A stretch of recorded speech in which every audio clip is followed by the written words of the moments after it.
Salut, ici Maps! C'est l'heure de faire ma pile pour le mois de mars et je suis vraiment excitée de ce mois-là parce que j'avais envie de lire plein de choses, donc ma pile est un peu grosse. Je n'ai aucune idée de si ça va être réaliste ou non. En fait, je pensais que ma pile à lire du mois de février n'était pas si grosse que ça, puis finalement, je rush pour la finir. Donc, on va aller voir ça parce qu'il y a des trucs pas mal intéressants pour le mois de mars et j'ai hâte de vous en parler. Au mois de novembre, j'avais fait une vidéo spéciale où je lisais les recommandations ou les coups de cœur de la booktubeuse Encore une page. Eh bien, en ce début du mois de mars, je récidive, mais je ne vous dis pas qui est cette booktubeuse québécoise, mais je pense qu'avec les 3 ouvrages que je vais lire, vous allez comprendre. Donc, le premier ouvrage, c'est Extincta de Victor Dickson. Victor Dickson, on en entend vraiment beaucoup parler ces derniers temps. Ses livres font, j'allais dire l'unanimité, mais en fait, ses livres sont très populaires. On entend beaucoup de belles choses. Pour ma part, j'ai lu l'entièreté de Phobos, une série que j'ai bien aimée. Je me suis essayée avec le cas Jack Sparks, qui est plus jeunesse, puis ça, j'avais pas aimé du tout. Donc, je sais pas où est-ce que je vais me placer dans Extincta. L'espèce humaine disparaîtra dans 255 heures. Les pires prédictions climatiques se sont réalisées, le grand effondrement a eu lieu et presque toutes les espèces animales se sont éteintes. Les derniers humains se sont réfugiés dans les dernières terres, un archipel rocailleux surgit des glaces où ils survivent dans des cités-royaumes éparses. Accaparés par la lutte pour les maigres ressources, ils ignorent que l'ultime cataclysme est sur le point de balayer ce qu'il reste de l'espèce Homo sapiens. Et ce qui reste de ma voix aussi. Donc ça, c'est le premier livre qui est l'un des préférés de cette booktubeuse. Ça vous donne déjà peut-être une idée de qui elle est. Le deuxième ouvrage, c'est Keisha, écrit par Elisabeth Camiran. Donc là, il me semble que c'est clair. Keisha n'a que 13 ans lorsqu'elle apprend qu'elle est une enfant de 2 mondes. Née d'un amour interdit, elle est condamnée à être rejetée et méprisée par tous. Résolue à découvrir la vérité sur ses origines, elle s'embarque dans un voyage qui la mènera jusqu'aux confins de la Terre. Un voyage qui changera son destin, mais aussi celui du monde. Et le troisième ouvrage pour cette vidéo spéciale, c'est celui-ci, un livre que Maxime Booking m'avait donné en échange lorsqu'on a fait notre swap Harry Potter. Donc, je vais lire Shade of Magic, mon premier V.E. Schwab. Un autre monde vous attend là, de l'autre côté du mur. Quel est le dernier des magiciens de sang, des sorciers capables de voyager d'un monde à l'autre? Des mondes, il y en a 4, dont Londres est à chaque fois le cœur et l'âme. Le nôtre est gris, sans magie d'aucune sorte. Celui de Quel, rouge. On y respire le merveilleux à chaque bouffée d'air. Le troisième est blanc. Là, les sortilèges se font si rares qu'on s'y tranche la gorge pour une simple incantation. Le dernier est noir, noir comme la mort qui l'a envahi quand la magie a dévoré tout ce qui se trouvait, obligeant les 3 autres à couper tout lien avec lui. J'arrête ça là. Donc, est-ce que vous avez trouvé les suggestions de quelle booktubeuse je vais lire? Vous pouvez écrire ça en barre d'informations si vous l'avez trouvé, mais il me semble que c'est obvious. Dans un deuxième temps, il y a une autre vidéo collaborative, une lecture commune en fait plutôt, qui va se dérouler avec la Bookosphère Booktube Québec Familia. Et c'est autour du livre Daddy d'Antoine Charbonneau-Demers. Encore une fois, un auteur que je n'ai pas lu. C'est l'histoire d'un jeune homme, ancien acteur devenu écrivain, qui soigne une vilaine chlamydia dans son appartement à Montréal durant les premières semaines de la pandémie. Avant son confinement, il vivait avec Daddy, son amant de 20 ans plus âgé que lui. Banquier au pénis énorme qui n'aime pas les livres. Une aventure torride. Le problème, c'est que Daddy lui a dit « mon amour », puis une autre fois « je t'aime », et s'est excusé après. Mais il a récidivé. Ça gâche tout, non? Donc, je vais lire ce livre-là, qui, à ce que j'ai entendu, se lit super rapidement. Et pour le challenge, le défi Woman Up, organisé par Encore une page, au mois de mars, il faut lire une auteurice LGBTQIA2SP+. Et ce livre-là, c'est une suggestion de Karine la bouquineuse. Ça fait déjà plusieurs fois que je l'ai mis dans mes piles à lire, puis je ne l'ai pas lu, mais cette fois-là, c'est la bonne. C'est la bonne, c'est la bonne. Je l'avais mis, en tout cas, pour Québec en novembre, mais j'avais mis beaucoup trop de livres pour Québec en novembre. Donc, je vais lire Ciel de Sophie Labelle. Comment survivre aux 2 prochaines minutes. C'est le premier jour du secondaire pour Ciel, jeune ado transgenre. Mais cette étape ne se fait pas sans heurts pour elle, surtout qu'Éricure, son amoureux, a dû retourner en Islande et qu'ils sont désormais forcés de poursuivre leur relation à distance.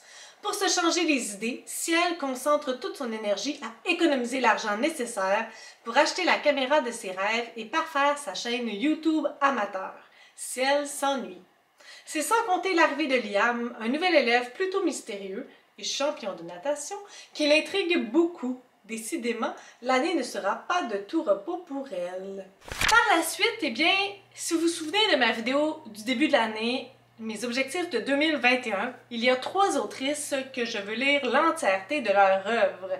Eh bien, ça serait le temps de commencer à lire leurs livres si je veux me rendre à la fin de l'année et avoir lu tous leurs livres. On va commencer avec Sophie Bienvenue. Je savais pas que c'était une bande dessinée, mais je vais lire Traverser l'autoroute de Sophie Bienvenue et Julie Rochelot. Une maison avec un garage, une tondeuse, des outils dont on ne se sert pas, une piscine utilisée une demi-fois par année, un fils de 16 ans avec qui les rapports sont difficiles, un couple qui s'enlise dans la routine. Qu'est-ce qui rend votre vie supportable? La deuxième autrice que je veux lire, c'est Marie-Renée Lavoie. Donc, dans ma bibliothèque, j'ai La Petite et le Vieux. Je me suis dit que c'était un bon départ. Hélène, une enfant de 8 ans issue d'une famille aimante, se lie d'amitié avec Roger, un retraité solitaire.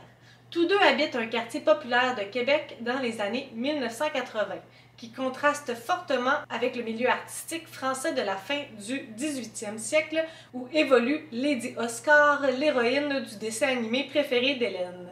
Lady Oscar est le capitaine de la garde rapprochée de Marie-Antoinette et ses exploits pendant l'effervescente époque de la Révolution française suscitent l'envie et l'admiration de la jeune fille. Celle-ci, en plus de sa vie d'écolière, effectue un monotone travail de camelot puis de serveuse dans un bingo. Son imaginaire débridé lui permet heureusement de s'évader d'un quotidien rendu avec un effet de réel saisissant. Et je vais sûrement l'intégrer à une vidéo spéciale. Je vais faire une autre vidéo où je vais lire tous les livres suggérés par une personne, tu sais, avec l'Association des libraires du Québec. La troisième autrice dont je veux découvrir l'entièreté de l'œuvre, c'est Sandra Dussault, donc je vais lire le programme. Victor commet un geste terrible qui l'oblige à fuir loin de chez lui. Il trouve refuge dans la forêt auprès d'une curieuse communauté composée d'adolescents dysfonctionnels, souvent cruels. Mais qui sont ces jeunes? Qu'est-ce qui les unit? Et surtout, pourquoi Victor fait-il ces rêves étranges et si réels depuis qu'il est arrivé? Petit à petit, l'adolescent obtient des réponses et souhaiterait ne jamais avoir posé de questions. Par la suite, je suis un peu moins sûre de ce que je veux lire, ou en tout cas, des priorités de mes prochaines lectures. Parce que j'ai des choix.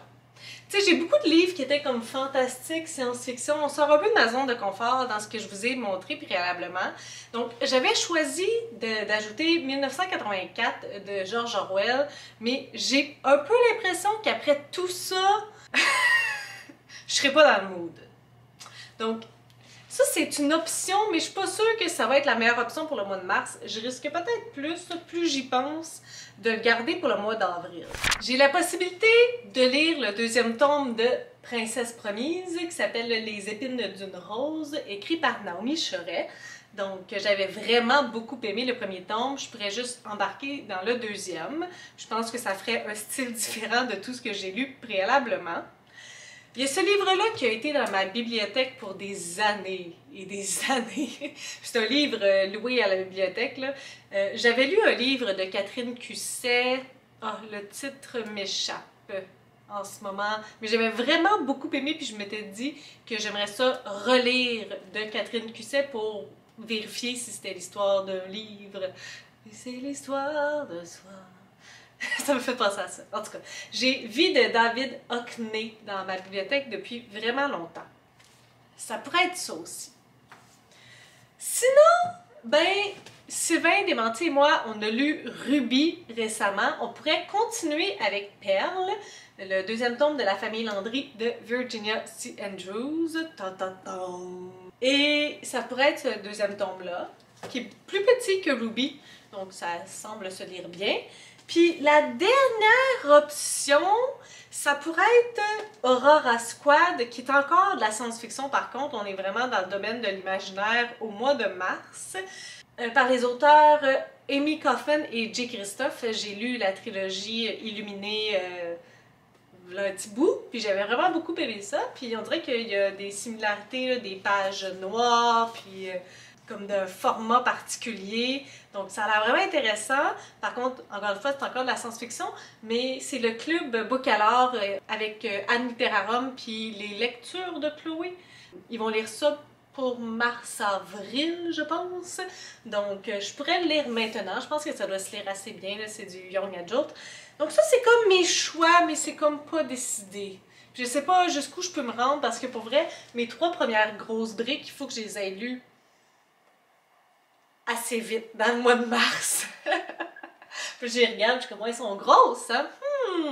Mais donc après ça, après le 11 mars, date comme ça, là, disons, ben, il va me rester des tout petites lectures pour finir le mois. Je sais pas, on dirait que j'ai vraiment de la misère à savoir combien de livres que je vais lire durant ce mois-là. Disons, les 3 premières, il faut qu'ils soient lus pour le 10.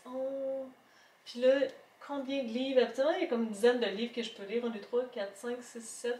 Ça, c'est une BD qui va se lire vite. Peut-être 2 livres de plus. Je pense que Catherine Cusset, ça serait vraiment le temps, là. Vous voyez, je suis vraiment embêtée. Donc, je sais pas. Mais ça, ce sont mes possibilités. Donc, ça, c'est mon mois de mars. Moi, vraiment excitant au début, puis vraiment mélangé vers la fin. Incertaine, ça, c'est certain. Sur ce, si vous avez des suggestions, des critiques, des commentaires, n'hésitez pas à le faire en dessous de ma vidéo. Je publie des vidéos assez fréquemment dans une semaine. Si vous avez aimé cette vidéo, n'hésitez pas à mettre un petit pouce ou à vous inscrire à ma chaîne. Et sur ce, je vous souhaite de bonnes lectures.